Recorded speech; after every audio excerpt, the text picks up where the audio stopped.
Hot అంశాలపై debate news బెంచ్కి స్వాగతం. రాజకీయం మొత్తం ఇక నెల రోజుల్లో తెలిపబోతోంది. ఖచ్చితంగా వచ్చే నెల 13వ తారీఖున ఎన్నికలు. వచ్చే నెల కరెక్ట్గా ఇదే రోజు టైంకి ప్రచారాలన్నీ ముగిసిపోయి రేపు ఓటు ఎవరికి వేయాలా అని ఆలోచించేటటువంటి సందర్భం. ఇలాంటి దశలో రాజకీయం పతాక స్థాయికి చేరినట్టే. ఓ పక్కన జగన్ ఒక్కడిగానే మిగిలారు. మరొక వైపున తెలుగుదేశం పార్టీ, జనసేన, భారతీయ జనతా పార్టీ జట్టు కట్టి పూర్తి స్థాయిలో విరుచుకుపడుతుంటే షర్మిల కాంగ్రెస్ పార్టీ తరపున ఓ పక్కన దుమ్మెత్తి పోస్తుంటే ఇంకో పక్కన కమ్యూనిస్టులు జతకట్టి పూర్తి స్థాయిలో విరుచుకుపడుతున్నారు. ఒక్కడే ఉన్నటువంటి జగన్ ఇప్పుడు మళ్ళీ అధికారాన్ని నిలుపుకోగలడా? ఎట్టి పరిస్థితుల్లో గద్దె దించి తీరతామంటూ కేంద్రంలో అధికారంలో ఉండి మళ్ళీ అధికారంలోకి వస్తామంటున్నటువంటి భారతీయ జనతా పార్టీ, గతంలో అధికారంలోకి ఉండి మళ్ళీ అధికారాన్ని అందుకుంటామనుకుంటున్నటువంటి తెలుగుదేశం పార్టీ, ఎట్టి పరిస్థితుల్లో జగన్ని గద్దె దించాలనుకుంటున్నటువంటి పవన్ కళ్యాణ్, ఈ జట్టు ఎలాంటి ఫలితాలను ఇస్తుంది? అదే సందర్భంలో కాంగ్రెస్ పార్టీ నుండే బయటకు వచ్చినటువంటి వైఎస్ఆర్ కాంగ్రెస్ పార్టీకి సంబంధించిన అనుకూల ఓట్లు చీల్చడానికి కాంగ్రెస్ పార్టీ తరపున షర్మిల చేస్తున్న ప్రయత్నం, సిట్టింగ్ ఎమ్మెల్యేలు కూడా ఇప్పుడు ఆ పార్టీలో చేరినటువంటి వైనం ఎలాంటి ఫలితాలు ఇవ్వబోతోంది? జగన్ ముప్పేట దాడి ఎదుర్కొంటున్నటువంటి వేళ మేమంతా సిద్ధం సభల ఇంపాక్ట్ ఎలా ఉంటుంది? రాబోయే రోజుల్లో అసలు జగన్ నిలబడగలడా, తట్టుకోగలడా? ఈ అంశానికి సంబంధించినటువంటి చర్చలో పాల్గొందుకు ప్రస్తుతం మనతో పాటు ఉన్నారు చుండూరు సుందరరామ్ శర్మ, వైఎస్ఆర్ కాంగ్రెస్ పార్టీ అధికార ప్రతినిధి, యార్లగడ్డ రామ్ కుమార్, భారతీయ జనతా పార్టీ అధికార ప్రతినిధి, మాకురెడ్డి పురుషోత్తం రెడ్డి రాజకీయ విశ్లేషకులు, వీరశంకర్ రాజకీయ విశ్లేషకులు మనతో పాటు లైవ్లో జాయిన్ అవుతున్నారు. ముందుగా రామ్ కుమార్ గారు ఏమనుకుంటున్నారు? మాకు ఈ నెల రోజుల టైం. నమస్తే అండి అందరికి. ముందుకి నా వాయిస్ వినపడుతుంది చెప్పండి. ఓకే, అందరికి నమస్తే అండి. ఈ నెల రోజుల టైం ఫస్ట్ లో బాగా దూరం ఉందేమో అనుకున్నారు, కానీ మాకైతే ఈ నెల రోజుల టైం కోఆర్డినేషన్ కానీ ఒకరికొకటి కలిసి ముందుకెళ్ళడానికి కొంచెం బాగా ఉపయోగపడుతుందండి.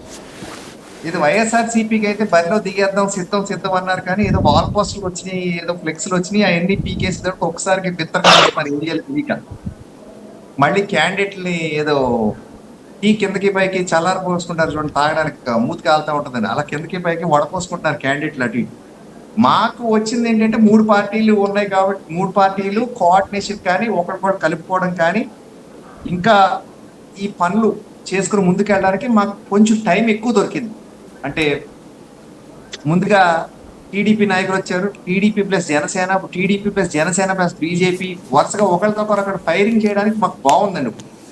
కోఆర్డినేషన్ కమిటీలు కూడా జనసేన అనౌన్స్ చేసేసింది, భారతీయ జనతా పార్టీ సిద్ధం చేస్తుంది, టీడీపీ కూడా సిద్ధం చేస్తుంది. ఇప్పుడు ఉమ్మడి మేనిఫెస్టో కూడా ఆల్రెడీ 3 నేతలు కూర్చున్నారు.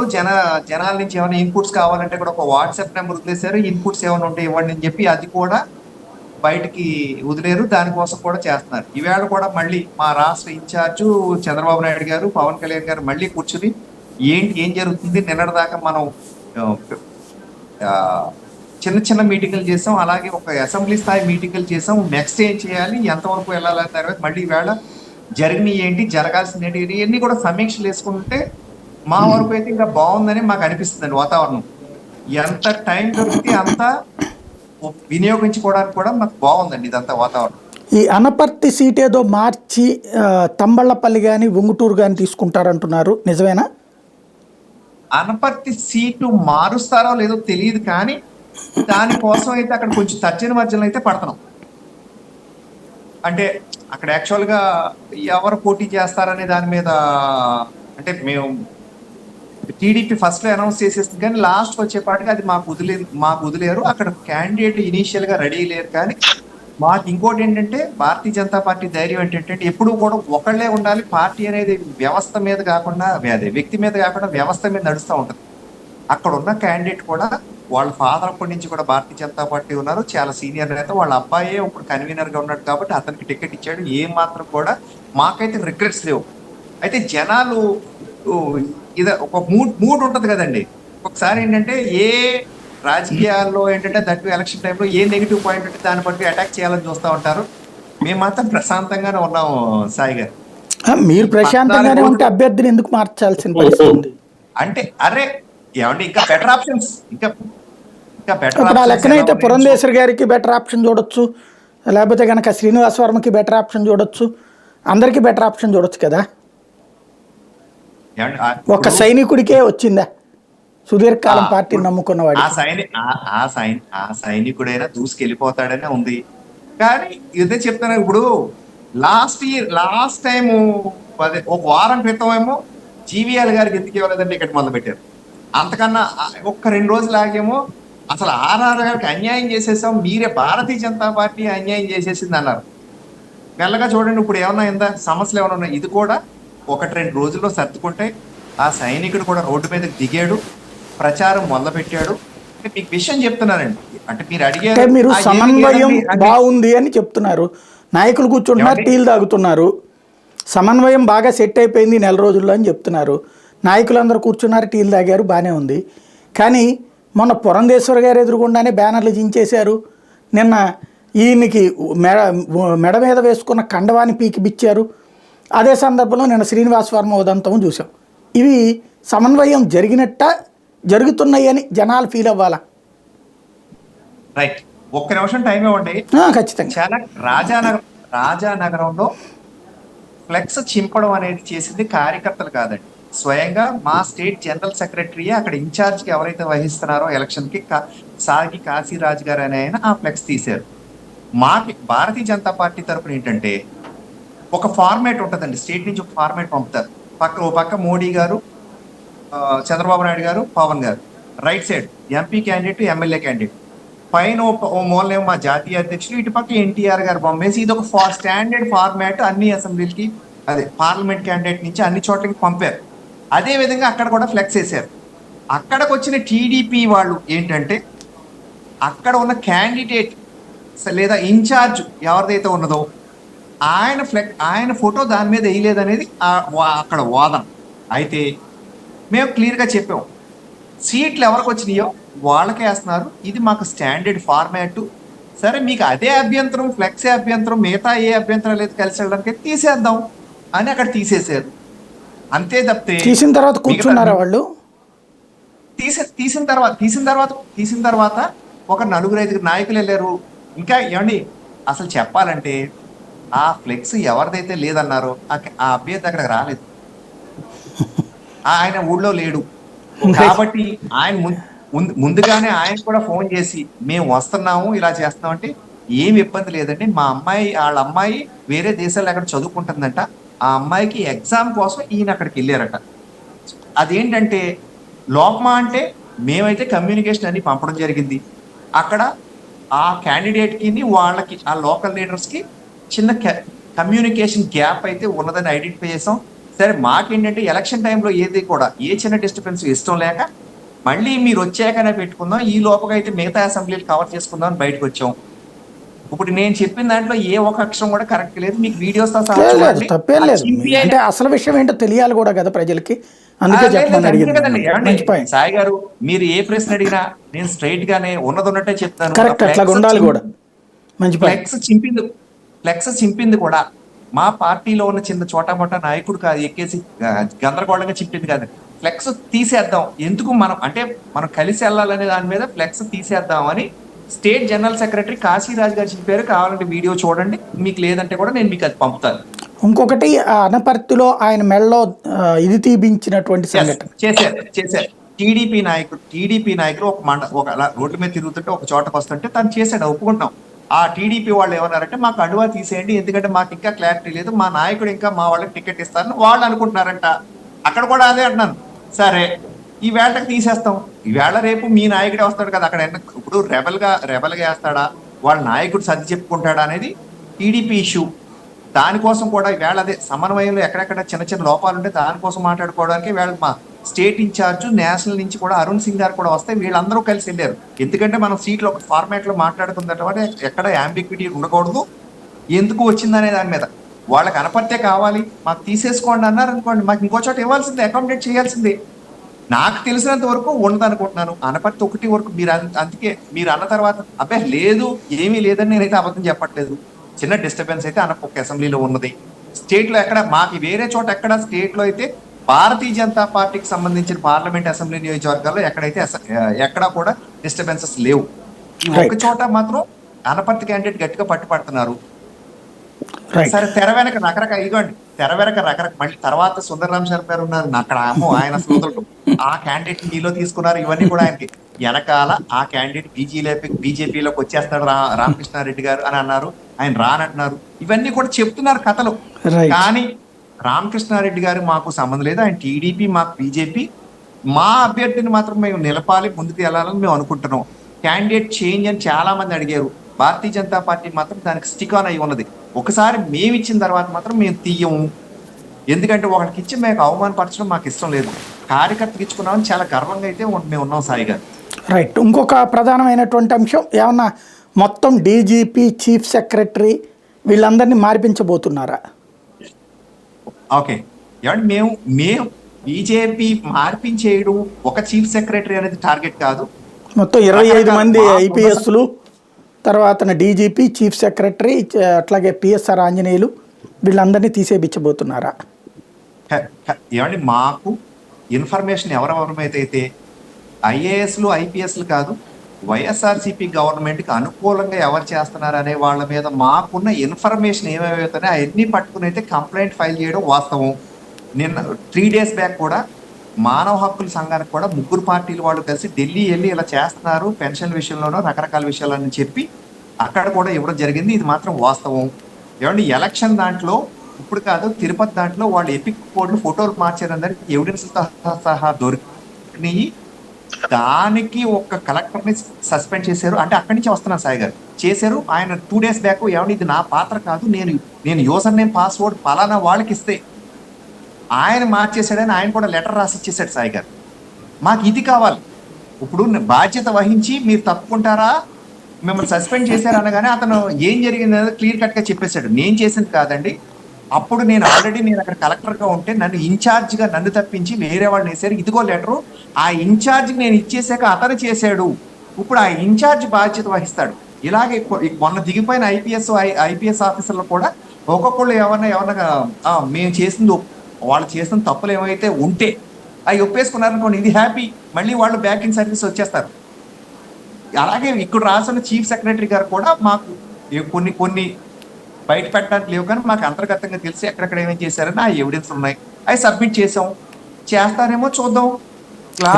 మీరు చెప్పిన ఇన్ఫర్మేషన్ అంతా తప్పు, చీఫ్ సెక్రటరీ గారు కరెక్ట్ గానే ఉన్నారంటే ఆయన అలాగే కంటిన్యూ అవుతారు. రైట్, మంచి పాయింట్. వీరశంకర్ గారు ఏమంటారు, జగన్ని దించేయబోతున్నారా? వాళ్ళకైతే ముందుగా సాయి గారికి, ప్రేక్షకులకి, అలాగే డిబేట్ లో పాల్గొన్న పెద్దలందరికీ నా నమస్కారం. ప్రణాళికైతే బీజేపీ, టీడీపీ యొక్క ప్రణాళిక, ఇందులో జనసేనను వాడుకొని వీళ్ళు పూర్తిగా ప్రణాళికాబద్ధంగా జగన్మోహన్ రెడ్డిని గద్దెదించే ప్రయత్నంలో ఉన్నారని చెప్పి మనం చెప్పుకోవచ్చు. జగన్మోహన్ రెడ్డి గారు మొట్టమొదట్లో వీళ్ళు కూటమి స్టార్ట్ అయినప్పటి నుంచి, అంటే కూటమిలో బీజేపీ కలిసిన దగ్గర నుంచి ఇప్పటి వరకు చూసుకుంటే మరి ఆయన గ్రాఫ్ ఎందుకు పెరుగుతుందో నాకైతే అర్థం కావట్లేదు. కానీ వీళ్ళ యొక్క కూటమి అంటే మంది ఎక్కువ అయినప్పుడు వీళ్ళకి వచ్చే వీళ్ళ మీద ఉన్న అసంతృప్తి వాదులు ఎక్కువ పెరుగుతూ ఉన్నారని చెప్పి, కూటమి ఏర్పడిన దగ్గర నుంచి, అంటే కూటమిలో బీజేపీ కలిసిన దగ్గర నుంచి నేటి వరకు చూసుకుంటే గ్రాఫ్ తగ్గిపోతుంది, కూటమికి విజయ అవకాశాలు దూరంగా ఉన్నాయని చెప్పి అంటున్నారు వీళ్ళు పైకి అంటా ఉన్నారు. నేను జనరల్ సర్వే మామూలుగా లోకల్ విలేకరులు కానివ్వండి, స్థానిక నాయకులను కానీ చూస్తా ఉంటే అసలు ఎందుకు పెరుగుతుంది అనేది నాకైతే అర్థం కావాలి. వాలంటీర్ వ్యవస్థని కట్టుదిట్టం చేయగలిగారు, కానీ వాలంటీర్లు ఎన్నికల దీంట్లో పాల్గొనడానికి అవకాశం లేదు, మనం కూడా కట్టుదిట్టం చేయగలరు. కానీ వాలంటీర్లని అలా బహిరంగంగా వాళ్ళని ఎయిమ్ చేయడం అనేది వీళ్ళకి శాపంగా మారింది కూటమికి అని చెప్పి చెప్పుకోవచ్చు. ఎందుకంటే వాళ్ళని ఎన్నికలకైతే దూరం చేయగలిగారు, కానీ ఎన్నికల విధులకైతే దూరం చేయగలరు, కానీ ఎన్నికల్లో వాళ్ళ యొక్క పర్ఫార్మెన్స్ ని వీళ్ళు ఏం చేయలేరు. వాళ్ళు ఈ నాయకుల కంటే ఎక్కువ చొరవ చూపిస్తూ ఆ ప్రాంతంలో వాళ్ళ యొక్క ఇన్ఫ్లుయెన్స్ ఉపయోగించి చాలా మటుకు ఓట్లు జగన్మోహన్ రెడ్డి గారికి వెళ్ళే అవకాశం ఉందని చెప్పి ప్రజలకు నడుస్తాం. అట్లాగే కూటమిలో చంద్రబాబు నాయుడు గారు జనసేన యొక్క ప్రాబల్యాన్ని పూర్తిగా తగ్గించేసి 1,20,00,000 ఉన్న కాపు జాతిని కూడా పూర్తిగా అణగదొక్కే ప్రయత్నంలో ఉన్నారని చెప్పి అనుమానాలు జరుగుతూ ఉన్నాయి. కాపు నాయకులు కానివ్వండి, కొంతమంది జన సైనికులు కానివ్వండి తీవ్ర అసంతృప్తితో ఉండటం కూడా ఈ కూటమికి విజయ అవకాశాలు తగ్గటానికి ప్రధాన కారణం అని చెప్పి ఉండే కొద్దికి మరి ఇంకా టైం ఉంది కాబట్టి మరి నామినేషన్ వేసేటానికి లేకపోతే నామినేషన్ వేసిన తర్వాత కానీ వీళ్ళ పరిస్థితి మరి ఎట్లా ఉంటుంది అంటే చంద్రబాబు నాయుడు గారు ఎవరికి పవన్ కళ్యాణ్ గారిని ముందుకు పెట్టే ఆలోచన అసలు ఆయన గెలుపుకి ఈయనే సంకటం, వీళ్ళు టీడీపీ సంకటం అనే పరిస్థితి తీసుకొచ్చే పరిస్థితి ఈ ప్రాణానికి జరుగుతా ఉందని చెప్పి అనుమానాలు కూడా వ్యక్తమవుతాం ప్రజల్లో.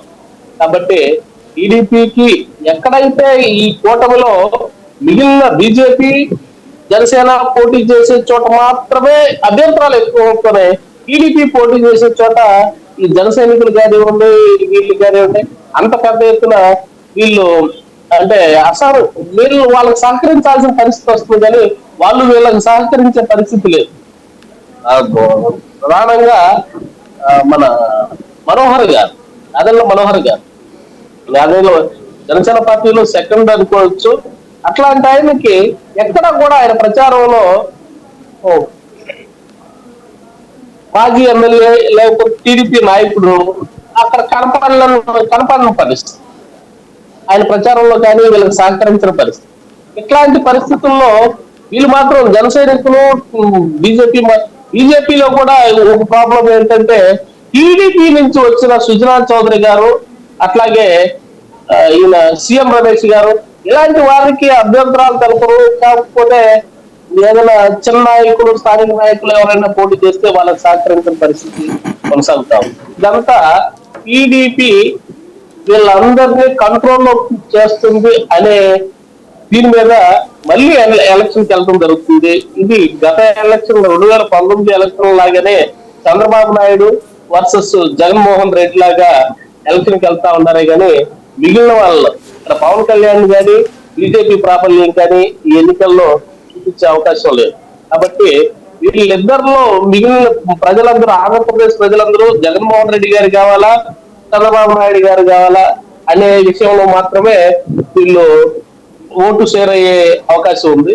దీన్ని బట్టి చూస్తే విశ్వసనీయత అనేది వీళ్ళిద్దరిలో పోల్చుకుంటే జగన్మోహన్ రెడ్డి గారికి ఎక్కువ వచ్చే అవకాశం ఉంది. కాబట్టి చంద్రబాబు నాయుడు గారు మరి ఈ కూటమిని మళ్ళీ ఎలా నడిపిస్తారో, వీళ్ళందరినీ ఎవరికి ప్రాధాన్యం కల్పిస్తారో అనేది ముందు ఇంకా ముందు చూసే అవకాశం ఉందని చెప్పి నేను. రైట్. పురుషోత్తం రెడ్డి గారు.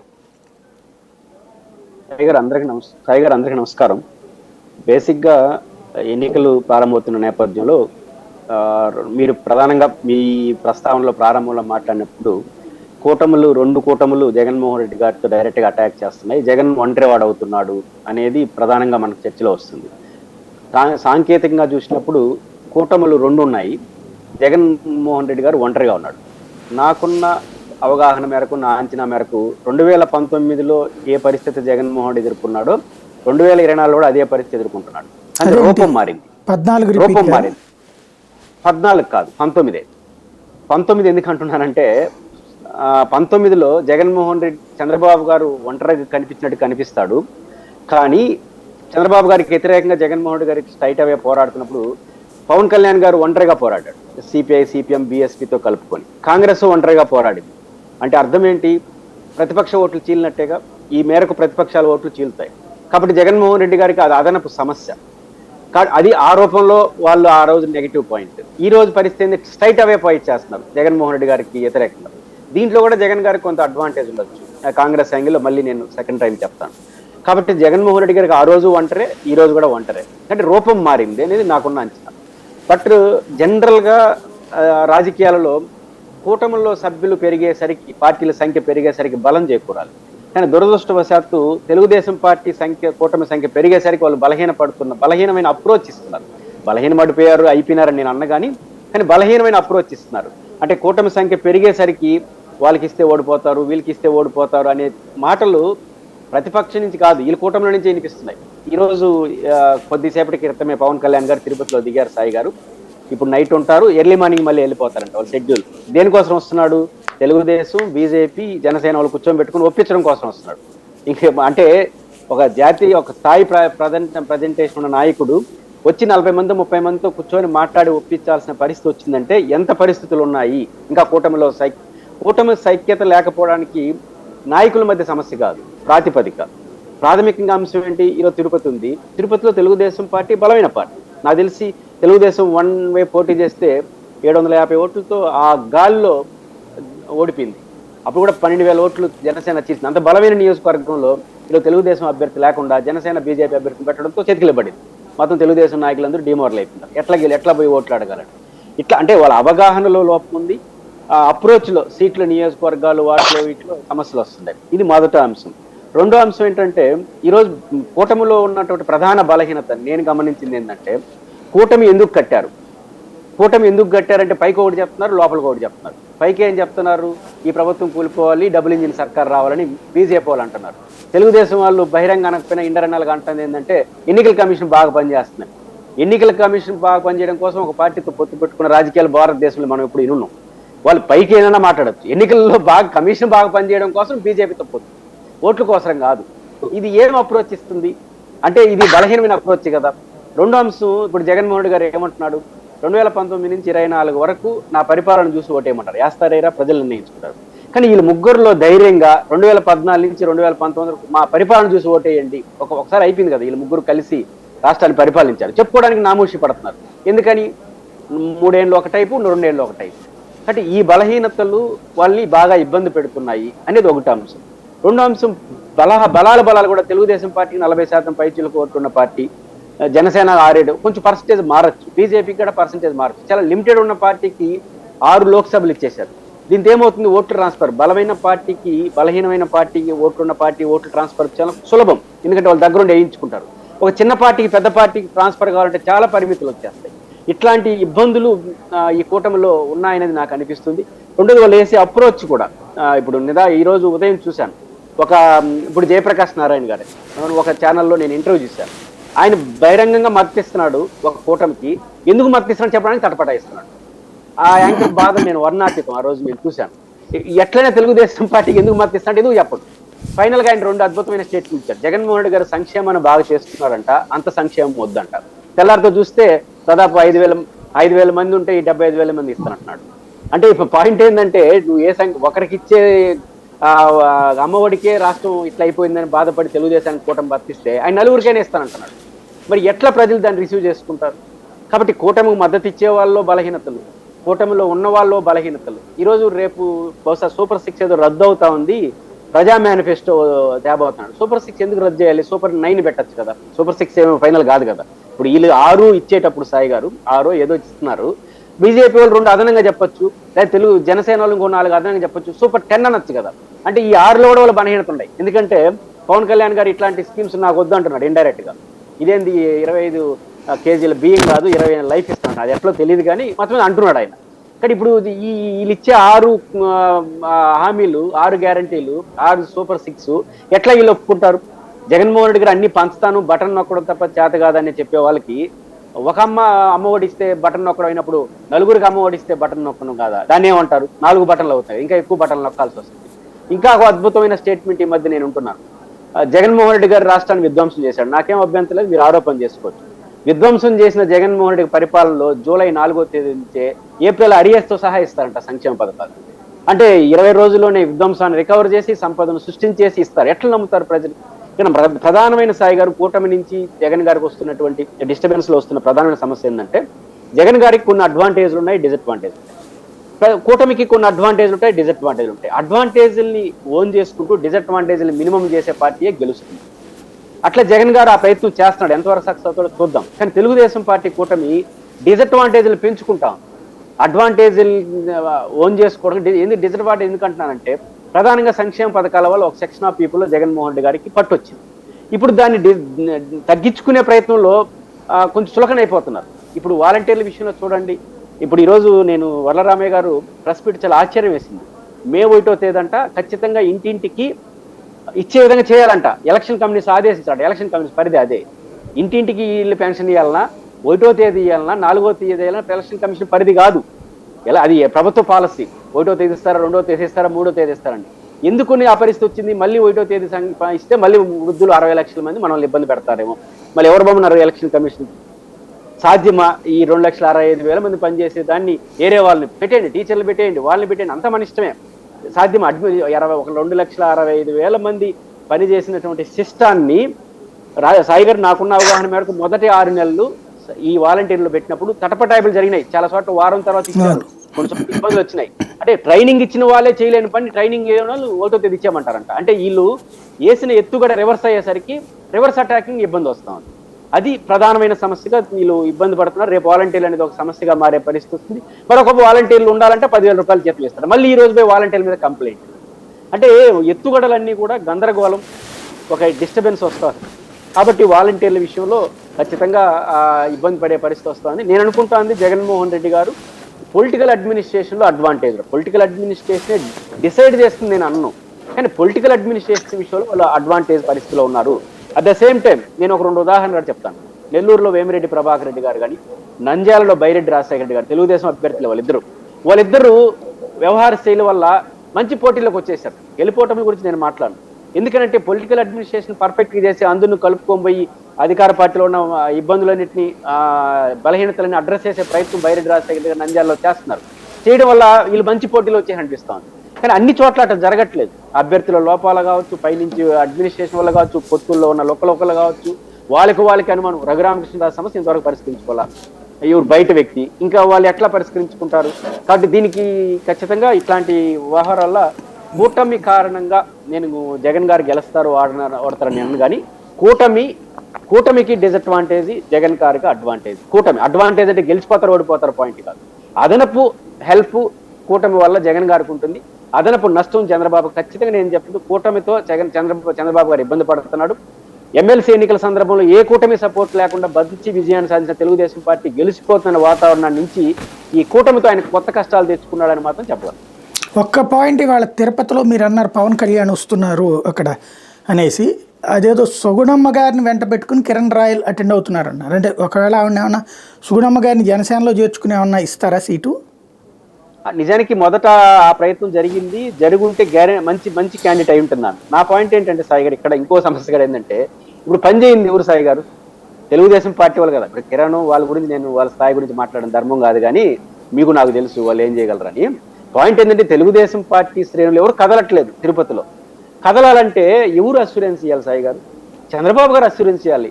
దేవనారాయణ రెడ్డి గారు, సుగుణమ్మ గారు, ఎవరైతే టాప్ లీడర్ ఉన్నారో, మీకు టీటీడీ గతంలో చంద్రబాబు కృష్ణమూర్తి గారు టీటీడీ చైర్మన్ ఇట్లాంటి హామీలు ఇచ్చాడు. ఒక తొడా ఉంది, బోర్డు ఉంది, ఎమ్మెల్సీలు ఉన్నాయి, ఇవన్నీ మీకు ఇస్తాము, మీరేం భయపడదని వాళ్ళు చెప్తే వింటారు. కానీ పవన్ కళ్యాణ్ గారు భరోసా ఏం పని చేస్తారు? చంద్రబాబు గారు రేపు ముఖ్యమంత్రి కూర్చున్న తర్వాత పవన్ కళ్యాణ్ గారికి భరోసా ఉంటారు. మిత్రపక్షాలు ఎవరైనా ఓన్ చేసుకుంటారు, వాళ్ళు అవసరం ఉంటే తప్ప. మిత్రపక్షాలు ఎవడు గుర్తిస్తాడు? 2014 మనం చూడలేదా? కాబట్టి ఈ అసంతృప్తుల్ని కంట్రోల్ చేయాల్సింది, దీన్ని యాక్టివేట్ చేయాల్సింది చంద్రబాబు గారు వస్తే పని అవుతుంది. కానీ సుగుణమ్మ గారిని జనసేనలో చేర్చుకుని ఇచ్చేస్తే సీటు అప్పుడు కన్విన్స్ అవుతారు తెలుగుదేశం వాళ్ళు. మరి ఆయన ఏం కావాలి? శ్రీనివాసులు ఏం కావాలి? శ్రీనివాసులు అట్లాగా మన రైల్వే కోడూరులో కూడా పక్కనకి వెళ్ళలేదు ఏంటి? అంతే. ఆ పాయింట్ ఏంటంటే నేను ఆ పదాలు వాడడం బాగుంది, కానీ శ్రీనివాస సబ్జెక్ట్ వేరు, అది మళ్ళీ కొడతారు ఆయన బయటకు వచ్చి. ఆ పాయింట్ ఏంటంటే సుగుణమ్మ గారికి నిజంగా జనసేనలో చేర్చుకొని ఇస్తే బెటర్ పొజిషన్ లో ఉంటారనేది నా అంచనా. నేను దాన్ని ఏమి తప్పుపట్టను. మంచి క్యాండిడేటే, మీకు కూడా తెలుసు. కానీ ఆ పరిస్థితి రాకపోతే, ఎందుకంటే శ్రీనివాసులు గారు అభ్యర్థిత్వానికి వేరే ఒప్పందాలు ఉన్నాయి, అది నేను చెప్పడం కూడా బాగుంది. రైట్. సుందరం శర్మ గారు ఏమంటారు?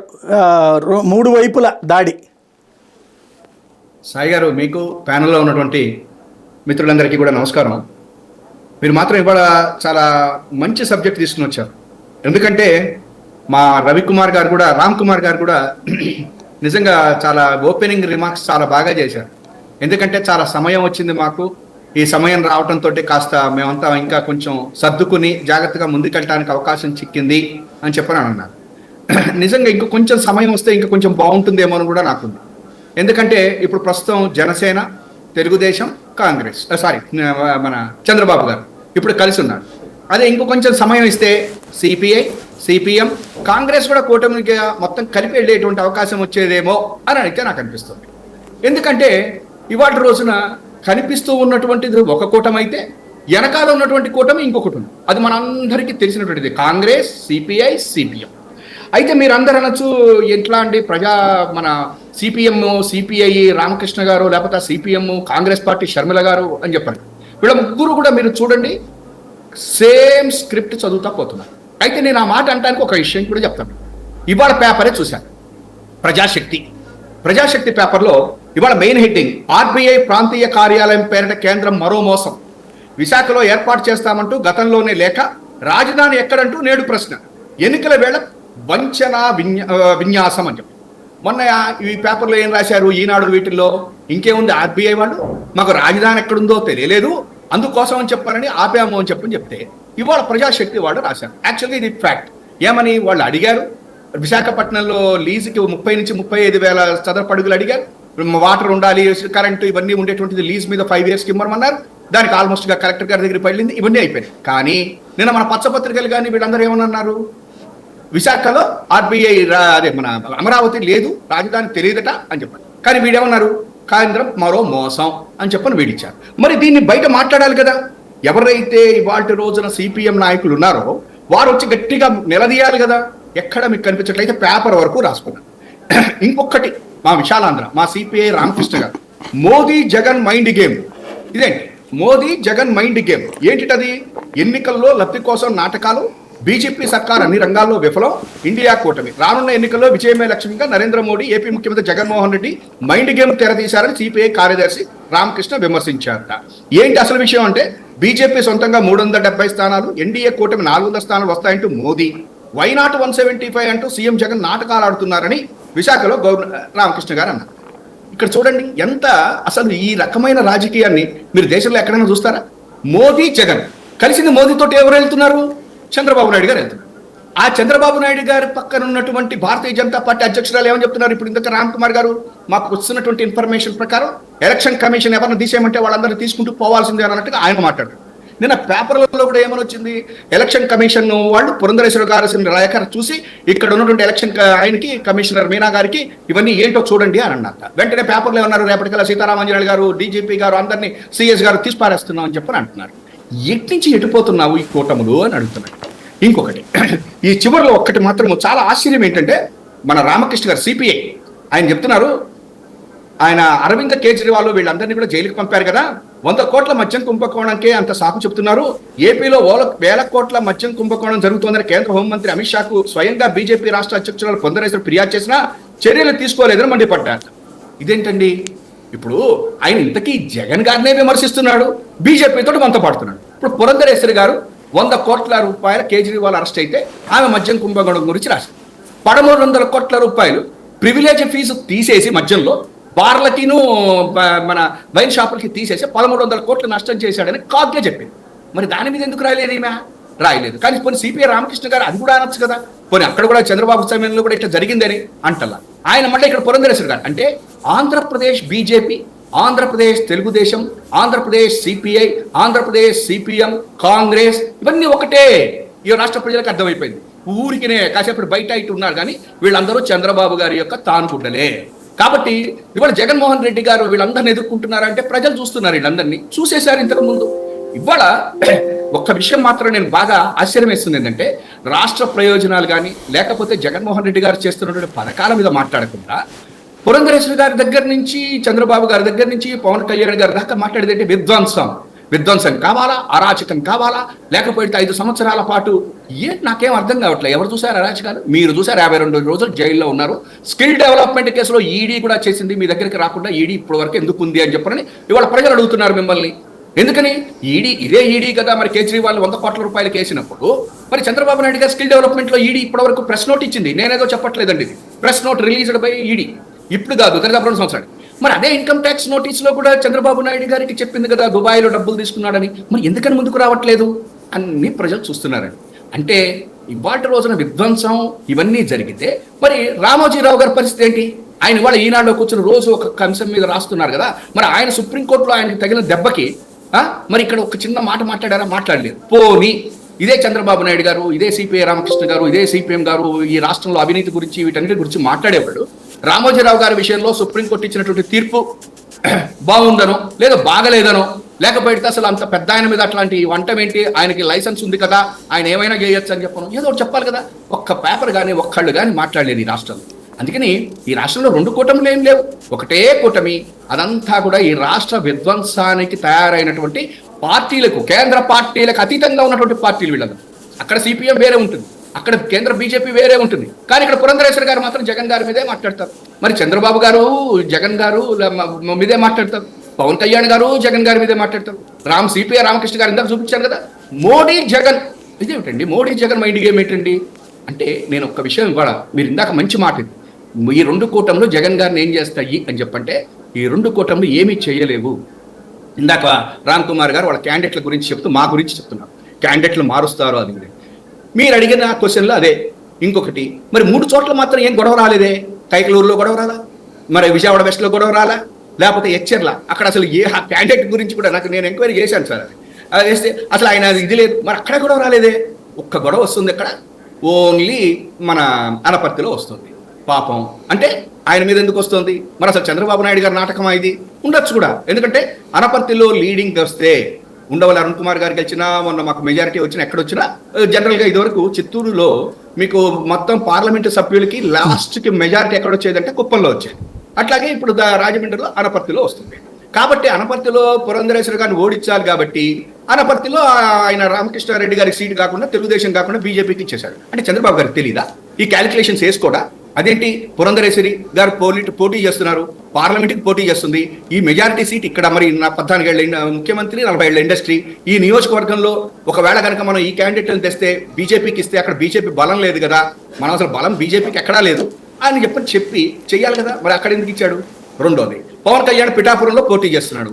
ఆ వర్మ గారిని ముందుగానే పిలిచేసి, వర్మ నీకు నేను ఎమ్మెల్సీ ఇస్తాను, లేకపోతే ఇంకోటి చేస్తాను, నువ్వు పవన్ కళ్యాణ్ గారు సపోర్ట్ చేయాలన్నాడా? అక్కడ వాళ్ళందరూ రోడ్డు మీదకి వచ్చి పవన్ కళ్యాణ్ గారిని తిట్టకుండా చేసి ఒక 10 రోజుల పాటు మొత్తం క్యారెక్టర్ అసాసినేషన్ అయిన తర్వాత ఆయన్ని పిలిచి మాట్లాడాడు. నేనేం చెప్తున్నానంటే, చంద్రబాబు గారి యొక్క లేదా ఈ పచ్చ మీడియా చేసేటువంటి ఈ అరాచకపు రాజకీయాలకి ఈ రాష్ట్ర ప్రజలు 2024లో మళ్ళా జగన్మోహన్ రెడ్డిని గెలిపించి స్వస్తి పలుకుతారని మాత్రం ప్రజలు ఒక పాయింట్ సూటిగా చెప్పండి. సాధారణంగా ఎదుటి వాళ్ళు గెలుస్తారు అని ఎవరూ చెప్పరు, మనం ఓడిపోతామని కూడా అంగీకరించం. కానీ ఒక పక్కన షర్మిల చేస్తున్న వ్యాఖ్యలతో అక్కడ ఏదైతే వివేకానంద రెడ్డి మర్డర్ కేసుకు సంబంధించినటువంటిది కడపలోనే భయపడుతున్నారని, పులివెందుల్లోనే చివరికి భారతి గారిని తీసుకొచ్చి ప్రచారం చేయించే పరిస్థితికి వచ్చారన్నది ఒక పాయింట్. రెండోది వచ్చేటప్పటికి ఇప్పుడు విజయమ్మ గారు కనిపించట్లేదు. గత ఎన్నికల్లో 2014, 19లో ప్రచారం చేసిన ఆవిడ కనబడట్లేదు. ఇవి చర్చకి రావా జనంలోకి? నెంబర్ 1. నెంబర్ 2 వచ్చేటప్పటికి ప్రభుత్వం అన్నాక వ్యతిరేకత లేదు అనేటువంటిది అమాయకత్వంగా ఉంటుంది. ఖచ్చితంగా వ్యతిరేకత ఉంటుంది. అది ఒక వర్గాన్ని సంతృప్తిపరిచినప్పుడు ఇంకొక వర్గంలో అసంతృప్తి ఉంటుంది. అవి కన్సాలిడేట్ అయితే అవతల ఉన్నటువంటి వాళ్ళ ఓట్ల పర్సంటేజ్ పెరిగి ప్లస్ ఇది యాడ్ అయితే అది దెబ్బ తగులుతుందని భయం వేయట్లేదు. మొన్నటిసారి తెలంగాణ రాష్ట్ర సమితి కూడా గంభీరంగానే మాట్లాడింది, కానీ ఎలక్షన్స్ దగ్గరకు వచ్చేటప్పటికి గట్టి ఎదురు దెబ్బ తగిలింది. ఏమంటారు? నేను ఫస్ట్ మీ సెకండ్ పాయింట్ నుంచి వెళ్తాను.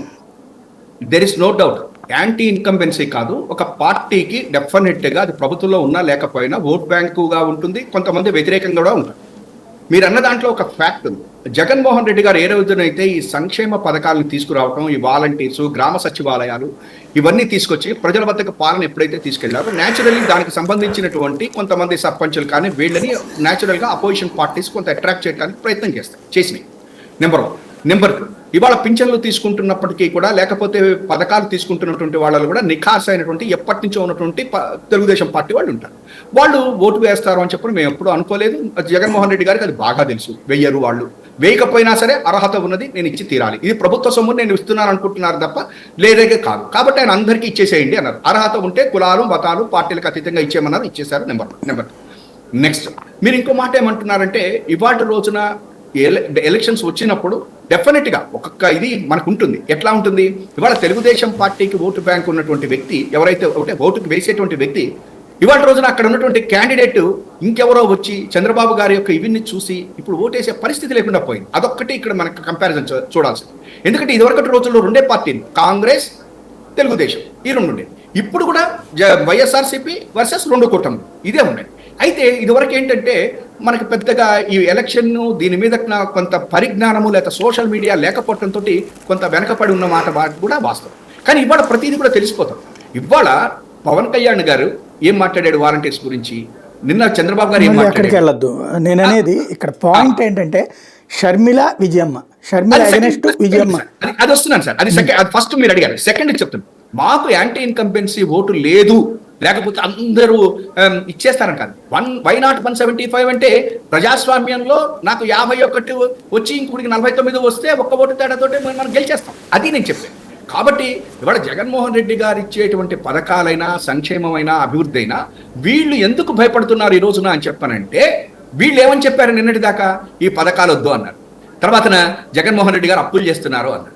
మొన్నటి దాకా ఏమని చెప్పారు, అసలు అభివృద్ధే లేదు, కియా అని అదొక్కటి పట్టుకుని తిరిగారు. మరి ఇవాళ ఈ వాలంటీర్లను ఎందుకు ఒప్పుకుంటున్నారు, ఈ గ్రామ సచివాలయాలను ఎందుకు ఒప్పుకుంటున్నారు?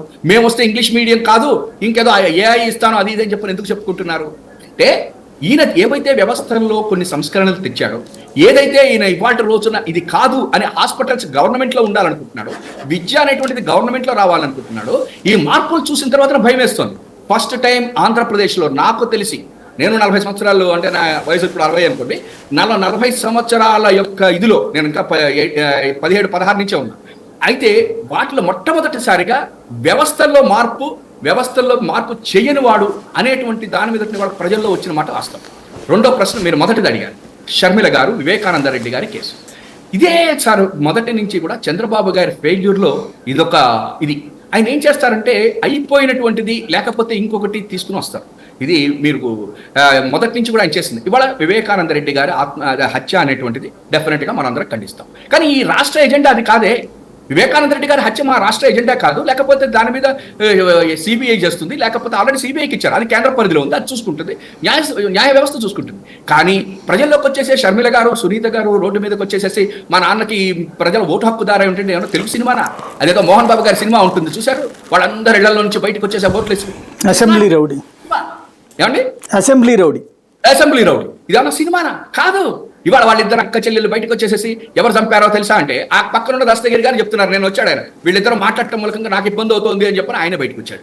కాబట్టి ఇవాళ చంద్రబాబు గారి ఫెయిల్యూర్ ఎక్కడుందంటే, ప్రతి పార్టీలోనూ మన వాళ్ళనే పెట్టేసి నేనే మొత్తం గేమ్ ఆడేస్తున్నాను. ఇప్పుడు వచ్చిన ప్రాబ్లం ఏంటంటే, అదేదో సినిమాలో చెప్తాడు, నాన్న అన్ని నువ్వే ఆడేస్తావు, పార్టీ తరఫున నువ్వే చెప్తావని, అదేదో బొమ్మరిల్లు ఆ సినిమాలో చెప్పినట్టుగా చంద్రబాబు గారే ఆడేస్తున్నారు.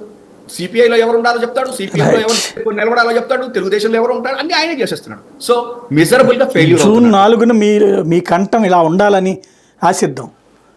డెఫినెట్ గా ఉంటుంది సార్, మీ అందరి చూద్దాం, లేకపోతే ఆ రోజున ఎట్లుంటుందో చూడాలి మీ గొంతు.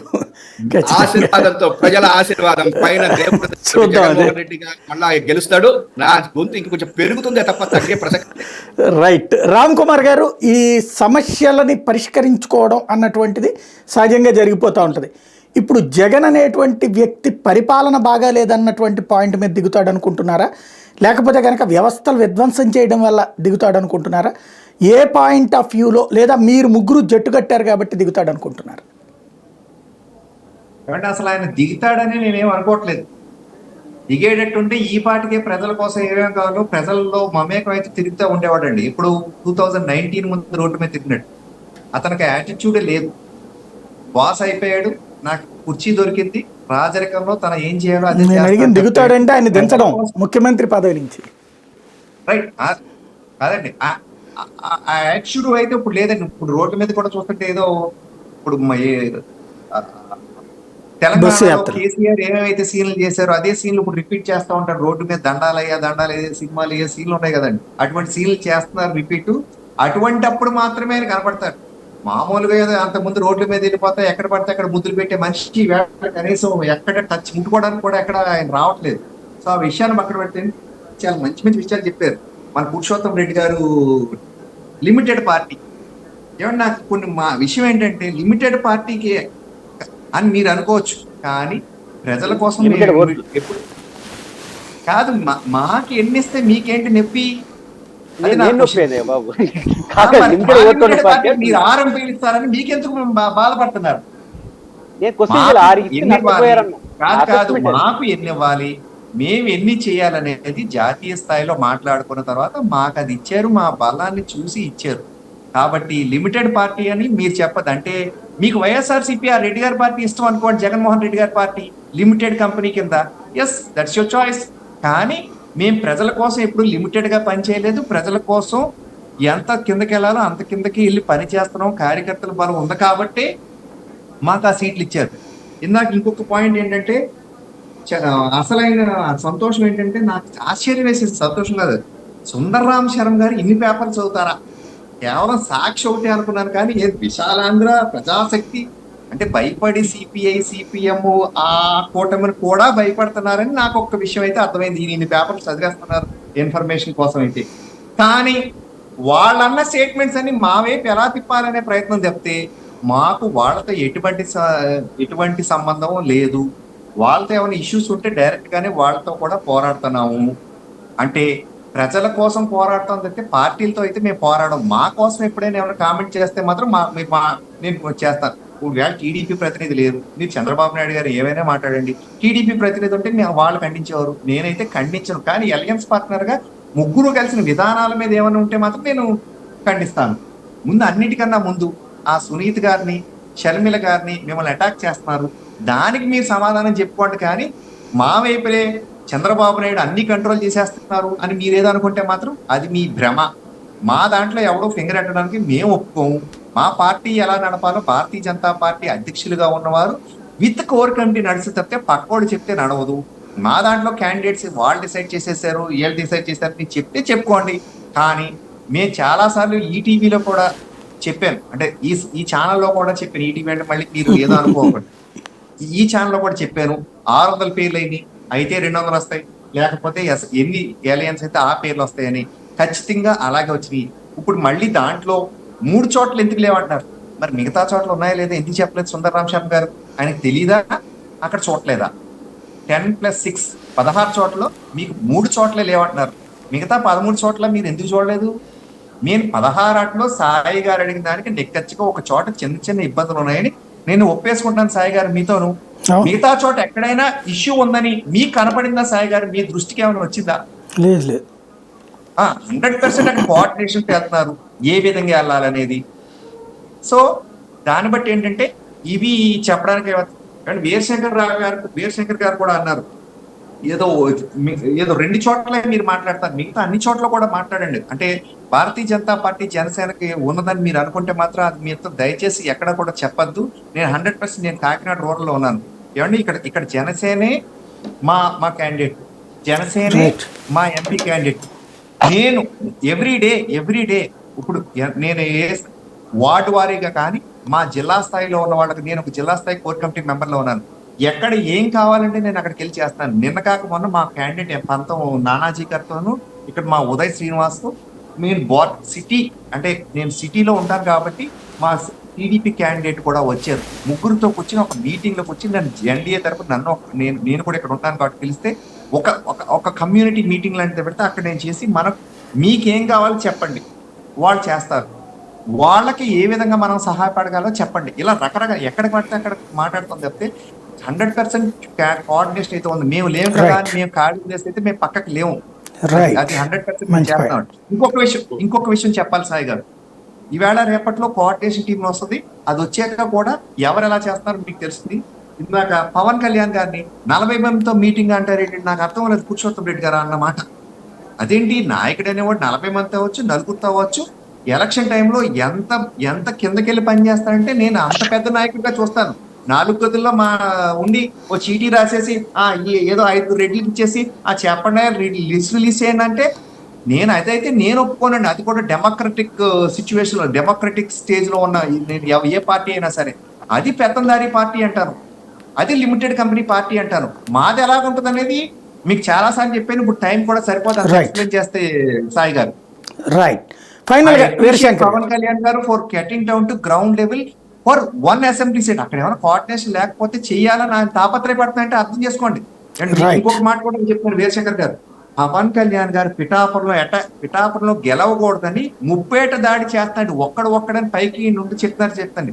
ఒక్కొక్క మండలానికి ఒక మంత్రి, ఇంకొక మండలానికి ఒక ఎమ్మెల్యే, ఇంకొక మండలానికి ఒక ఎంపీని దింపి ఆయన ఓడగొట్టాలని చూస్తారు. అది కాక వేరే నాయకులను కూడా తీసుకుని వేరే కుల నాయకులు అని చెప్పే వాళ్ళని కూడా దింపి, కానీ ఆయన ఆ ఒక్క కులానికి ఆయన చేసిన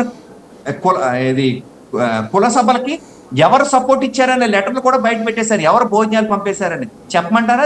అది కూడా చెప్తాను. చంద్రశేఖర్ రెడ్డి గారు నాకు పెట్టారు. అంటే వైసీపీ నాయకుడు కాపు కులానికి మీటింగ్లు పెట్టారు. అంటే యూజువల్ గా నేను కులాల కోసం మాట్లాడడం నాకు ఇష్టం ఉండదు సాయి గారు. బట్ ఇక్కడ ఆయన అన్నారు కాబట్టి ఆయన చెప్తాను, దయచేసి మీరు అలా చెప్పద్దు. 100% కోఆర్డినేట్ బీజేపీ, అందులో బీజేపీ ప్లస్ జనసేన అన్నారు. BJP plus Janasena we're going hand in hand. ఎక్కడ అవసరం అయితే మాత్రం మేము దిగుతున్నాం పనుల్లోకి. మీ ఎక్కడ కోఆర్డినేషన్ లేకుండా లేదండి. రైట్. ఫైనల్ గా శంకర్ గారు కంక్లూడ్ చేసేయండి స్ట్రైట్ గా, పరిమితంగా. రామ్ కుమార్ గారు తృప్తి పడినంత ఇదిగా అక్కడ జనసేన బీజేపీ అభ్యర్థులు అయితే ఇంత తృప్తి లేదని చెప్పి మనం అనుకోవచ్చు. ఎందుకంటే టీడీపీ సహకారం అనేది రామ్ కుమార్ గారు చెప్తున్నారు. ఎందుకంటే ఆయన బీజేపీ ఉద్యమ పార్టీ నుంచి వచ్చిన, బీజేపీకి స్థానికంగా మొదటి నుంచి ఉన్న వాళ్ళు రామ్ కుమార్. ఎందుకంటే కార్యకర్తగా ఉండి ఇప్పుడు వరకు నాయకులైన నాయకులు. కానీ బీజేపీలోకి అప్పడంగా వచ్చినాను. అవునన్నా కాదన్నా సుజనా చౌదరి గారు ఏంటంటే పరిస్థితి, రామ్ కుమార్ గారు దాంట్లో మాట్లాడారు. సుజనా చౌదరి గారు కానివ్వండి, అంటే వాళ్ళందరూ 5 ఏళ్ల నుంచి ఉన్నారు కదా పార్టీని.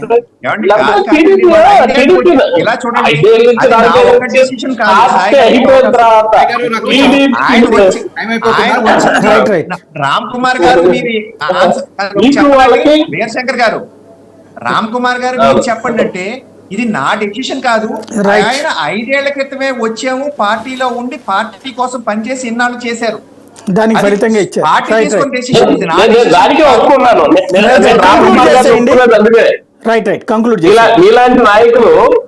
మీలాంటి నాయకులు వదిలిపెట్టేసి సుజనా చౌదరి, సీఎం రమేష్ గారికి, అట్లాగే జనసేనలో కూడా చంద్రబాబు నాయుడు గారు ఎవరైతే సపోర్ట్ చేస్తారో అట్లాంటి నాయకుల్ని సిఫార్సు చేయటం, ఎవరైతే జనసేన అభ్యర్థులు పోటీ చేస్తున్నారో వాళ్ళకి సపోర్ట్ చేయకపోవటం, టీడీపీలో ఉన్నా కూడా కొంతమంది జనసేనతో జనసేనానితో పోలరైజ్ అవుతారు అనుకుంటే గెలిచిన తర్వాత పోలరైజ్ అవుతారనే ఉద్దేశంతో గంటా శ్రీనివాస్ గారు ఇట్లాంటి టాప్ నాయకుల్ని టార్గెట్ చేయటం చాలా జిల్లాల్లో, మెయిన్ గా టాప్ కమ్మ అనేది ఇది వచ్చేది గుంటూరు జిల్లా నాకు తెలుసు. ఇట్లాంటి జిల్లాలో కనీసం జనసేనకి కానీ కాపులకు కానీ ఎక్కడ ఒక సీటు కూడా కేటాయించకపోవటం, ఇదంతా చంద్రబాబు నాయుడు గారు ఆడుతున్న గేమ్ కాదంటారా? ఇవన్నీ రేపు ఎన్నికల్లో దీని యొక్క ఈ చంద్రబాబు నాయుడు గారు చేసిన చర్యకి ప్రతిచర్యగా పూర్తిగా మళ్ళీ జగన్మోహన్ రెడ్డి గారిని ప్రజలు గెలిపించబోతున్నారు అనే వాస్తవాన్ని వీళ్ళు తెలుసుకుంటే మళ్ళీ ఏదైనా మార్చుకునే అవకాశం ఉంటుందేమో అని చెప్పి అనుకుంటా ఉన్నాను. ఫైనల్ గా చంద్రబాబు నాయుడు గారు టైం పరిమితంగా ఉందండి, కంక్లూడ్ చేద్దాం.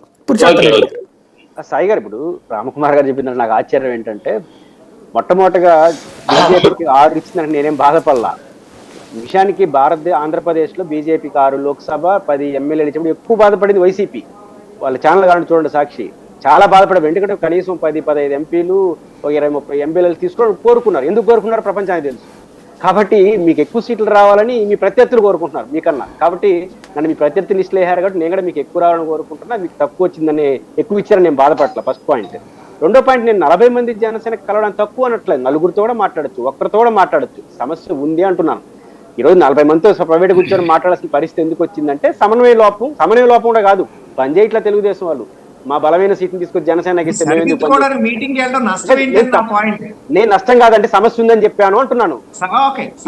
మన డిబేట్ ఏంటి రామ్ కుమార్ గారు, డిబేట్ ఏంటి? సమస్యలు ఉన్నాయా లేవని ఉన్నాయని నేను చెప్పాను. దాంట్లో ఎందుకంటే ఉన్నాయి సమస్య అని చెప్తున్నాను. సమస్య పరిష్కరించుకుంటారు లేదా మీరు తెలుసుకోవాల్సిన విషయం. సమస్య ఉంది, 4గురితో మాట్లాడచ్చు, ఒక్కరితో కూడా మాట్లాడచ్చు. ఇప్పుడు జగన్ గారు మీకు బయట కనిపించే జగన్ కాదు. రోజు 1-2-3 పిలుచుకుని అందరితో మాట్లాడుతున్నాడు, రాత్రి పూట సాయంత్రం పూట. అది కనపట్ల ప్రపంచానికి. కాబట్టి నాయకుడు అన్న తర్వాత ఎలక్షన్స్ వస్తే అందరూ మాట్లాడతారు. కాబట్టి అదేం పెద్ద విషయం కాదు, మాట్లాడతారు. కాబట్టి నేను శర్మిల గారు వివేకానంద రెడ్డి కేసు కూడా సంబంధించి కూడా నేను అనుకుంటున్నది ఈ రోజు సాయి గారు 3వ ప్లేస్కి తెలుగుదేశంకి వెళ్తారు. ఎందుకంటే పులివెందుల్లో వివేకానంద రెడ్డి గారు పోటీ చేసినప్పుడు ఎట్లా జరిగింది, ఎందుకంటే వాళ్ళిద్దరు కొట్టుకుంటే లాభపడతారు వీళ్ళు అనుకుంటున్నారు. తెలుగుదేశం కార్యకర్త ఏమంటారంటే ఏమన్నా శర్మిల గెలుస్తాం, వీళ్ళందరూ పోయి శర్మిలకి ఎవట్లేస్తారు. అసలు వివేకానంద రెడ్డి కేసు 3వ ప్లేస్కి వెళ్ళిందో తెలుగుదేశం పార్టీ, ఇలా తెలుగుదేశం ఏం చేస్తారంటే శర్మిలకి వేస్తే కొంత ఓట్లు చేరే గెలిచిపోతుందేమో అని తెలుగుదేశం ఓట్లన్నీ గ్యారెంటీకి శర్మిలకు పడతాయి. ఖచ్చితంగా బీజేపీ తెలుగుదేశం పార్టీ 3వ ప్లేస్కి వెళ్తుంది. వివేకానంద రెడ్డి విజయం పోటీ చేసిన 3వ ప్లేస్కి వెళ్తుంది. తెలుగుదేశం డిపాజిట్ కోల్పోయింది. ఎందుకని వాళ్ళ ఓట్లు వేసుకోవాలి, ఎందుకంటే ఆయనకి వేస్తే ఎవరు గెలుస్తాడేమని. అది వ్యూహం. ఆ వ్యూహంలో బలైపోయింది తెలుగుదేశం పార్టీ, వైసీపీ కాదు. ఉండేది భారతి గారు నాకు తెలిసి జమ్మలమడుగు పులివెందులు ఎప్పుడు ప్రచారం చేస్తారు సాయి గారు. ఎందుకంటే వాళ్ళ నాన్న గంగిరెడ్డి గారు ఆ ఏరియాలో పేరు మోసిన డాక్టర్, చనిపోయారు వాళ్ళు, మంచి డాక్టర్ వీసీ గంగిరెడ్డి గారు. కాబట్టి ఆ కుటుంబానికి కొంత ఇమేజ్ ఉంది ఆ జమ్మలమడుగు ఈ పులివెందులో. వాళ్ళు ఎప్పుడు భారతి గారు ప్రచారం చేసి ఆ 2 నియోజకవర్గాలే నాకు తెలిసి 2014 వాళ్ళు పార్టీ పుట్టినప్పటి నుంచి ఆమెకు సొంత ఊర్లు ఉన్నాయి కాబట్టి వాళ్ళ నాన్నకి మంచి పేరు ఉంది కాబట్టి తిరుగుతుండొచ్చు. నాకు తెలిసి కడపలో ఈ యాక్టివిటీ వల్ల శర్మిల గారు బీజేపీకి తెలుగుదేశం వైసీపీ 2 ఒకటే అని ఏదైతే ఫస్ట్ లైన్ తీసుకున్నారో ఆ లైన్తో వెళ్ళుంటే ఆమె బాగుండేది. ఇప్పుడు ఏమైంది, పీసీ ప్రెసిడెంట్గా వివేకానంద రెడ్డి కేసు ముందుకు వచ్చేస్తాం. 2 పార్టీలు బీజేపీతో బాగున్నాయన్న లైన్ చాలా సమాజం నచ్చింది, జగన్ గారు కావచ్చు తెలుగుదేశం కావచ్చు. ఆ లైన్ తినే ఎల్లుంటే ప్రత్యేక హోదా కావచ్చు, విశాఖ స్టీల్ కావచ్చు, ఇట్లా విభజన చట్టం కావచ్చు, వీటి ఎల్లుంటే వాళ్ళ పార్టీకి బాగుండేది. ఆమె వెళ్ళకుండా వివేకానంద రెడ్డి చుట్టూ పీసీ అధ్యక్షులు కన్ఫర్మ్ అయిపోవడంతో అల్టిమేట్ గా పెద్ద ప్రయోజనం కడప జిల్లాలో సహా రాష్ట్రంలో కాంగ్రెస్ పార్టీకి ఉంటుందని నేనైతే అనుకోవట్లేదు. రైట్, ఫైనల్ గా సుందరం శర్మ గారు. సార్, మొదట జగన్మోహన్ రెడ్డి గారు ఇంతకు ముందంతా కూడా పాదయాత్ర చేశారు, జనాల్లో ఉన్నారు, ముద్దులు పెట్టుకున్నారు, ఇప్పుడు కనిపించట్లేదు అని చెప్పని అడుగుతున్నారు రామ్ కుమార్ గారు. అసలు నిజంగా చెప్పాలంటే మరి తెలిసా తెలియక నాకు తెలియదు. ఒకవేళ ప్రతిపక్షంలో ఉన్నప్పుడు ఎక్కువ తిరుగుతారు, అధికారంలోకి వచ్చాక ప్రభుత్వంలో ఉన్నప్పుడు డెఫినెట్ గా ప్రభుత్వ పని ఎక్కువ ఉంటుంది ఎవరికైనా. మరి నేను నరేంద్ర మోడీ గారిని కూడా అనొచ్చు, ఏది ఒక ప్రెస్ మీట్ పెట్టడు, ఎప్పుడు జనాల్లోకి రాడు, ఇవన్నీ అనొచ్చు. కానీ నేను మాట్లాడను, ఎందుకంటే ఒక ప్రైమ్ మినిస్టర్కి ఉండేటువంటి ఇది లేక ఒక ముఖ్యమంత్రికి ఉండేటువంటిది ఇదివరకు ప్రతిపక్షంలో ఉన్నప్పుడు ఉంటారు అని చెప్పారంటే మరి వాళ్ళ విజ్ఞతకు వదిలేస్తున్నారు. రెండోది, దయచేసి మాట్లాడద్దు. పిఎం గారు అటెండ్ అంటే మోడీ గారు చెప్పండి sir. Right right right conclude చేయండి. సాయి గారు ఏంటి మోడీ గారు కనపడలేదా గారి యొక్క దీంట్లో కుల మీటింగ్లు జరుగుతున్నాయిట, ఆయన ఓడించడానికి. ఆయన డెఫినెట్ గా ఓడించడానికే ఉన్నది, లేకపోతే గెలిపించడానికి ఏమైనా ఉన్నామా? చంద్రబాబు నాయుడు మిమ్మల్ని ఎట్లా ఓడిస్తాడో మేము కూడా ఓడించడానికే ఉన్నాం. మిమ్మల్ని చంద్రబాబు నాయుడు గెలిపించడానికి ఉన్నాడా? లేదా మేము ఓడిస్తాం. ఇంకోటి కుల మీటింగులకి వీటన్నిటికి భోజనాలు ఎక్కడి నుంచి వస్తున్నాయి అని చెప్పని దారుణంగా మాట్లాడితే నేను ఇంకొక చిన్న విషయం, తప్పు అనుకోకండి, వేరే అనుకోకండి. అసలు మీ పార్టీలకి ఆంధ్రప్రదేశ్లో కేంద్రం కంటే కూడా ఇక్కడ ఎలక్షనీరింగ్ కి వీటికి అన్నిటికీ ఫండ్ ఇస్తుందంతా కూడా చంద్రబాబు అని చెప్పినట్టు బయటకు వచ్చింది. ఇంకొక మాట, కమ్యూనిస్ట్ నేను మాట్లాడి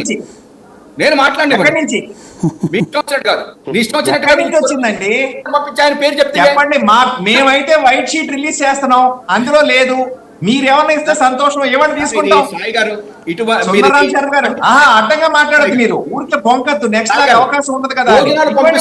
ఆయన పేరు చెప్పాడు, నేను మాట్లాడుతుంటే ఆయన అడ్డం పడుతుంటే మీరు ఆపకపోవడం కరెక్ట్ కాదు. నేను చెప్తున్నా, కంక్లూడ్ చేయండి. సాయి గారు చెప్పండి సార్, మీరు ఇందాక చేసిన దానికి ప్రూఫ్ అడగలేదు. అలాగే సార్, మీరు ఇందాక ఆయన పేరు చెప్పారు, డబ్బులు ఖర్చు పెట్టాడని. ఇప్పుడు దానికి సాక్ష్యాలు ఇక్కడ నిరూపించుకుంటే ఈ డిబేట్ లో ఆ ప్రూఫ్లు చూపెట్టాం కదా. అది కాదు సార్, నేను అన్నది కరెక్టే. ఇప్పుడు ఆయన ఎలిగేషన్ అది ఆయన చూసుకుంటాడు. ఇప్పుడు పాయింట్ నుంచి డైవర్ట్ అయిపోవడం కదా. కంక్లూడ్ చేయండి. రైట్, అడిగేశారు కదా మీరు అడిగేశారు కదా, అయిపోయింది. కానీ చెప్పండి కంక్లూడ్. ఇంకొకటి, ఇవాళ రోజున అక్కడ కుల మీటింగ్లు పెడుతున్నారు, ఇది ఇది అని చెప్పంటే డెఫినెట్ గా పెడతాం. చంద్రబాబు నాయుడు గారు పవన్ కళ్యాణ్ ఓడించడానికే వర్మన్ చేశాడని కూడా చెప్పా ఫస్ట్. ఇప్పుడు మిమ్మల్ని ఓడించడానికి అనపర్తిలో క్యాండిడేట్లను చేశాడని చెప్పా. మేము కూడా మిమ్మల్ని చెప్పండి సార్, చెప్పండి సార్. మీరు మాట్లాడేటప్పుడు ఆయన సైలెంట్ గా ఉన్నారు కదా, ఉండని చెప్పండి సార్. ఆయన ఇది ఇంత చెప్పండి కంక్లూడ్ ఉన్నది. ఇంకొకటి, ఇవాళ రోజున ఆయన ఏంటి సిపిఎం తోటి వాళ్ళతోటి మాకేం లేదు అంటున్నారు. మీకు గుర్తుందా 1985 లో సార్, ఒక పక్కన సిపిఐ సిపిఎం, ఒక పక్కన కమలం, 2 కలిపే వెళ్ళారు ఆ రోజు ఎన్టీ రామారావు. ఇవాళ చంద్రబాబు తోటి వెళ్తున్నారు ఈ 2 కలిపి. దానికి తప్పేంటి? ఎవరు కూటమి వాళ్ళది, కాకపోతే వెనకాల అండర్స్టాండింగ్ అంటారు. అది understanding with Chandrababu, not with understanding with Chandrababu అయ్యి ఉండొచ్చును. కానీ సిపిఎం బీజేపీ అయితే కలిసి వెళ్ళవు. ఏంటండి ఇంతకు ముందు ఎన్టీ రామారావు గారి సమయంలో అప్పుడు కూడా ఎన్టీఆర్ కి మద్దతు గాని అవునండి, అదే సిపిఎం కదా నేను ఇది చెప్తున్నా. కాదు కదా. మద్దతుగా ఇవాళ సిపిఐ సిపిఎం కాంగ్రెస్ ఒక పక్కన, రైట్ తెలుగుదేశం వీళ్ళతో ఒక పక్కన ఉన్నారంటున్నాను సాయి గారు. రైట్ రైట్ కాబట్టి రెండు కూటములు లేవు, ఒకటే కూటమి. అప్పుడు ఎన్టీఆర్ గారికి పక్క అటు పక్క ఇటు పక్క, ఇప్పుడు చంద్రబాబుకి అటు పక్క ఇటు పక్క ఉన్నారు. అంత మాత్రం భయపడాల్సిన అవసరం లేదు. అంటే ఆ పరిస్థితి అప్పుడు ఎన్టీఆర్ వాళ్ళు ఇద్దరు అటు ఇటు ఉండడం వల్ల కాంగ్రెస్ పోయింది. ఇప్పుడు అట్లా అవుతుంది మీ పని. కాంగ్రెస్ పోవటానికి మీరు మాట్లాడేది కూడా కొంత సీనియర్ జర్నలిస్ట్. ఆ రోజు 1985 లో నాదెండ్ల భాస్కర్ రావు విషయం. ఆ తర్వాత ఎన్టీ రామారావు కుక్కమూత పిందులో తిట్టి బయట నెట్టాడు. అంటే మీరు అది కూడా ఇదే ఏం చెప్తారంటే నాకు సంబంధం లేదు. ఎమోషన్ మాట్లాడాల్సింది ఒక ఇష్యూ మాట్లాడుతున్నది పార్టీలు కలిసి వెళ్తాయి అనేటువంటి దానికి అదొక ఉదాహరణ. మీ దగ్గరికి ఎవరూ రావట్లేదని కుళ్ళగా ఉంది మీకు. రైట్ ఆగలేకపోతున్నాడేంటి? థ్యాంక్ యూ వెరీ మచ్ అండి సుందరరావు శర్మ గారు. కంక్లూడ్ చేయండి మరి, మీరు కంక్లూడ్ చేయండి. ఏంటంటే సార్, ఇవాటి రోజున రామ్ కుమార్ గారు నాతో ఒక రోజున అన్నారు, సామాజిక న్యాయం ఎట్లా చేస్తారు నేను చూస్తాను మా బీజేపీ అన్నారు.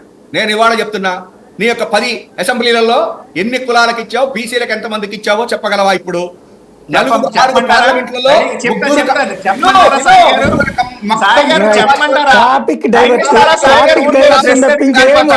మిగతా బ్రాహ్మలు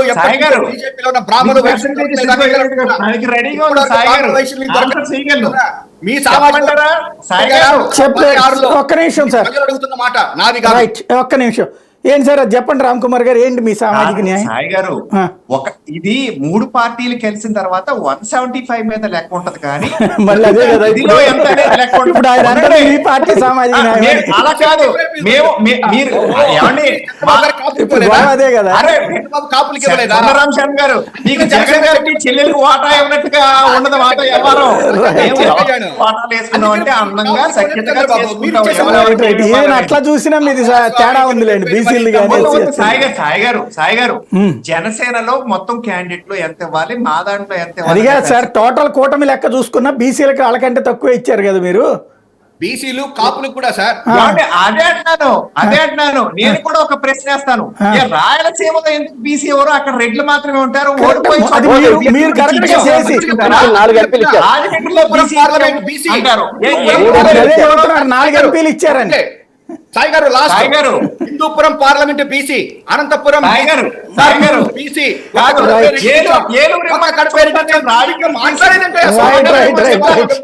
కానీ జనం చూస్తారులేండి, జనం చూస్తారు ఇదంతా. రైట్ 11 బీసీ ఇచ్చినట్టున్నారు ఎంపీలు. రైట్ 11 మంది బీసీలకు ఇచ్చాం. రైట్, చరిత్రలో ఎప్పుడు ఇవ్వాలి ఇప్పటి వరకు. Right, thank you very much అండి సుందరరావు శర్మ గారు, రామ్ కుమార్ గారు, పురుషోత్తమ రెడ్డి గారు, వీరశంకర్ గారు. ఇది పరిస్థితి. ఓవరాల్గా అయితే వాడి వేడి ఇక డిబేట్లలో పెరుగుతుంది. జనంలో కూడా ఆ టెంపో క్రియేట్ చేయడానికి ఎవరి ప్రయత్నం వాళ్ళు చేస్తారు. కాకపోతే ఒంటరైనటువంటి జగన్మోహన్ రెడ్డి విజయం సాధించడం సాధ్యమా? ఇదే అందరి ముందున్నటువంటి ప్రశ్న. ఏం జరుగుతుందో వచ్చే నెలలో ఎన్నికలు, ఆ పై నెలలో వచ్చే కౌంటింగ్లోనే తేలుతుంది.